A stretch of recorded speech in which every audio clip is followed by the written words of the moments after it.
não parar, não precipitar e não retroceder. Então dizer para esse cara, sabe quando nós vamos parar? Nunca. Nunca na sua porca vida. Né?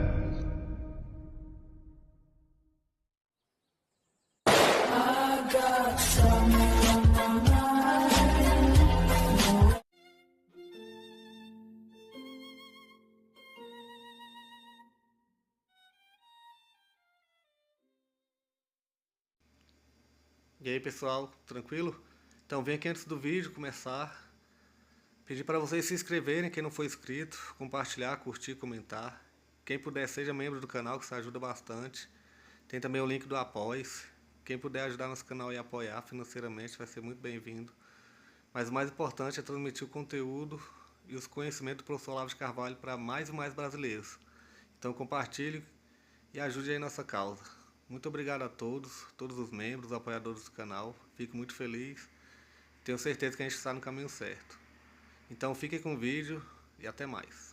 Valeu! Então esse tipo de coisa era anormal na época. A partir dos anos 60, quando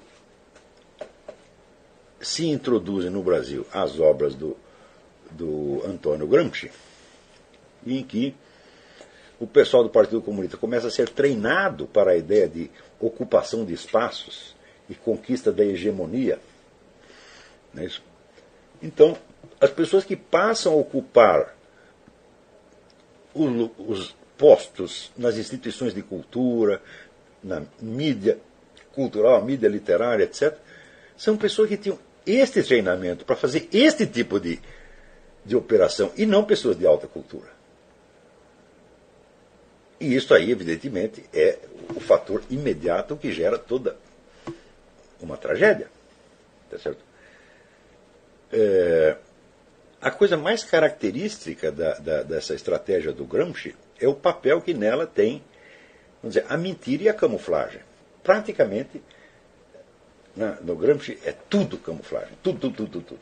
Nada pode ser declarado publicamente. Quando ele diz que o partido deve chegar a ter a autoridade onipresente e invisível de um mandamento divino, de um imperativo categórico, então é absolutamente fundamental que quando as pessoas dão a sua adesão a esta ou aquela crença em particular, elas não saibam de onde veio aquilo. E que aquilo, ao contrário, pareça ter se disseminado espontaneamente no mundo letrado. Então, este tipo de truque tornou-se uma coisa normal na mídia. Automaticamente, nesse ambiente, a alta cultura é impossível. Não existe alta cultura sem um mínimo, vamos dizer, de sinceridade e sem o respeito pelos valores inerentes à própria alta cultura. Quer dizer, se tudo é instrumentalizado para servir a uma conquista do poder e vale tudo, então é claro que nesse ambiente não é possível nenhuma atividade intelectual séria. E foi isto o que matou a alta cultura no Brasil. Na verdade, foi isto e só isto. Então, não que os agentes desta operação tivessem por objetivo explícito e consciente destruir a alta cultura. Não, eles simplesmente quiseram instrumentalizá-la. Vamos dizer, de acordo com o Gramsci, a única função que a intelectualidade tem, não, é a de conquistar a hegemonia e de trabalhar a estratégia do Partido Comunista para a tomada do poder. Não tem outras funções. Não tem a ideia de conhecimento, de arte, etc. Fica tudo instrumentalizado.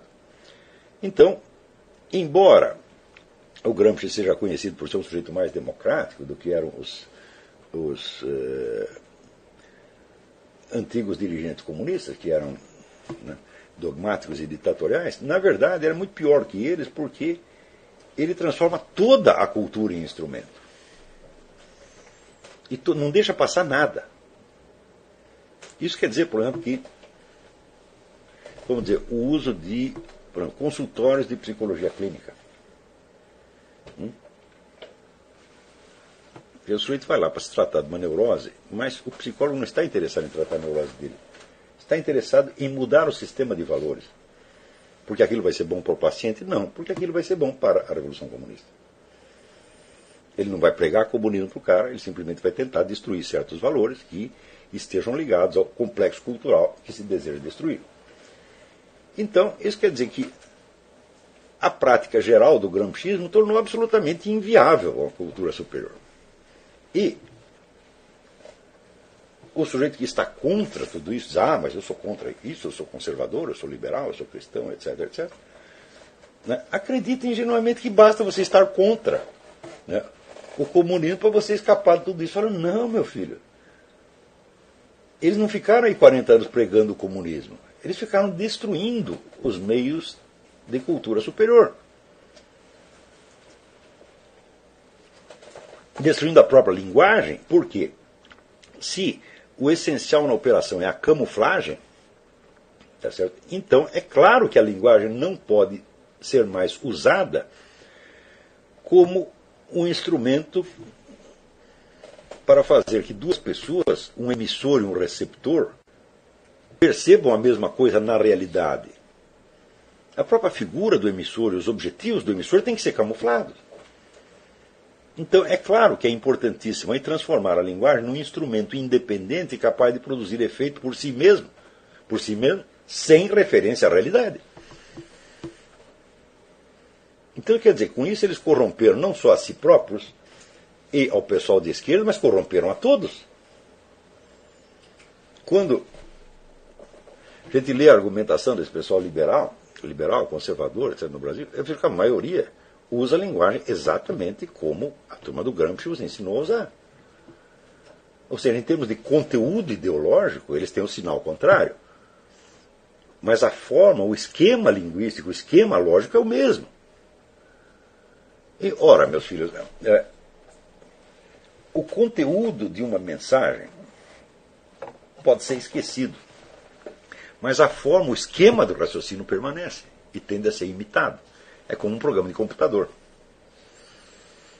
Então, na hora que você colocou o programa lá, bom, mesmo que você apague todos os arquivos, né, você põe lá o programa Word, daí você apaga todos os arquivos do Word. Bom, o programa continua lá do mesmo jeito. O cérebro não funciona igualzinho a isso. Quer dizer, você tem certos esquemas, né, de raciocínio, esquemas de percepção, associações de ideias, etc., que permanecem os mesmos, ainda que você mude, né, o sinal valorativo. Ainda que você ponha tudo que estava com um sinal de mais, você põe um sinal de menos, bom, o esquema continua igual. E o problema é precisamente esse. É isto que destruiu a possibilidade da alta cultura no Brasil. Então, mas hoje não é possível. Hoje só o que há é o uso da linguagem como instrumento de impregnação de reações mais ou menos automáticas. A linguagem funciona hoje na base do reflexo condicionado. Então, é claro que eu não estou interessado nas ideias políticas do Sr. Rodrigo Constantino ou do seu Emir Sader, etc. Eu estou interessado apenas no modo raciocinante deles para estudar um fenômeno social de natureza endêmica. E é só por isso que se pode prestar atenção numa porcaria dessa. E quando às vezes a gente gasta páginas e páginas para desmontar o raciocínio que a pessoa está fazendo, prestem atenção, gente, eu não estou discutindo com eles. Pode parecer isso, e às vezes até para efeito, vamos dizer, de efeito imediato, a coisa pode tomar a forma aparente de uma discussão, mas notem que o conteúdo do que eles dizem jamais me interessa. Me interessa a forma. Por quê? Se nós não recensearmos todo esse conjunto de cacoetes mentais, nós continuaremos vítimas deles. Nós vamos continuar raciocinando exatamente como esse pessoal raciocina, ainda que seja para dizer o contrário do que eles dizem. O fato de que essas mesmas deficiências se observem em pessoas de sinais ideológicos opostos mostra a amplitude do fenômeno. Não é isso? Então, é claro, vamos dizer que eu não vou chegar a escrever a lógica brasiliensis. Por quê? Porque é muita coisa. É como se dizer, toda a linguagem de uma época que teria que ser analisada. Isto tem que ser, vamos dizer, um empreendimento coletivo. Todos vocês têm que prestar atenção nisto. E nós temos que fazer com que a próxima geração não seja contaminada por esta coisa. Nós temos que restaurar o uso saudável da linguagem. E este é um empreendimento no qual todos vocês estão envolvidos pelo simples fato de serem alunos deste curso.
Chegamos a mais um final de uma aula, de um vídeo. Espero que tenham gostado. Quem não se inscreveu ainda, se inscreva, compartilhe, comente. Ajude o nosso canal, apoie, seja membro. E ajude o nosso canal a chegar a cada dia a mais brasileiros que precisam muito do conhecimento do professor Olavo de Carvalho. Então é isso aí, fique com Deus, até o próximo. Valeu! Então é isso aí, pessoal. Que é o nosso canal. Que são alguns livros que eu já li. A maioria foi doação, mas alguns eu adquiri, professor Olavo de Carvalho. Alguns livros se perderam aí que eu emprestei. Professor Alexandre Costa. A Bíblia Sagrada. 10 lições sobre Karl Marx. Indico a não ler esse livro, que é muito ruim mesmo. Alguns pensadores aqui que realmente, como o professor Olavo de Carvalho disse, não são pensadores. Valeu, tamo junto aí. Apoie nosso canal, seja membro.